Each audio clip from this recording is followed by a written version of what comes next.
պատասխանելու։ Բարի եկել, խոսքը ձերն է։ Վեհապար Տեր, ուզում եմ հարցնել, պարզ է և քաղաքացիները և քաղաքական ուժերը հիմա քննարկում են այս օրերին, որ իշխող քաղաքական ուժը Նիկոլ Փաշինյանը իր նախընտրական ծրագրում ներառել է եկեղեցու դեմ պայքարը որպես նախընտրական խոստում, այսինքն սա նշանակում է, որ այս քարոզարշավի կարճատև դադարից հետո, իսկ դա հասկանալի է պայմանավորված է այն հանգամանքով, որ եկեղեցու վարկանիշը ամենաբարձրն է, 80% եւ ավելի, եւ այդ իսկ պատճառով դադար է տվել, բայց նախընտրական ծրագրում խոստանում է, որ եկեղեցու դեմ հարձակումը ուժգնանալու է, նոր պայքար է սկսվելու, եթե հանկարծ Աստված մի արասցե իրենք կարողանան հասնել իրենց նպատակին։ Ուզում եմ հասկանալ եկեղեցին ինչ քայլերի է պատրաստ, արդյոք պատրաստվում եք դրան այդ նոր հարձակումներին։ Մենք տակավին ընտրության արդյունքները չգիտենք, բայց եկեղեցին միշտ էլ պատրաստ է իր իրավունքները պաշտպանել ամբողջանվեր կերպով և որևէ կերպ, որևէ կառույցի և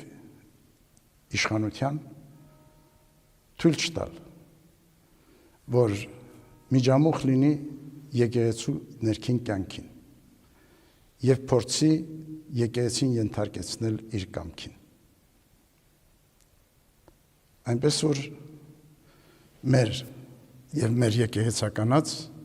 կեցվածքն ու դիրքորոշումը շատ ամուր է և հստակ։ Պարզապես դա միայն եկեղեցու պաշտպանություն չէ, այլ նաև հավատավոր ժողովրդի։ Դա նաև մեզ է վերաբերվում, մեր պաշտպանությանը, ու մենք ակնկալում ենք եկեղեցուց բավական լուրջ կոշտ քայլեր։ Բնականաբար եկեղեցու այդ կեցվածքը իսեր մեր ժողովրդի է, իսեր մեր հայրենիքի է։ Եկեղեցին ունի կարևոր առաքելություն, որ դարերով իրականացրել է մեր ժողովրդի կյանքում, մեր մշակույթի կերտման, մեր հոգևոր ազգային արժեքների ձևավորման, մեր ինքնության պահպանության և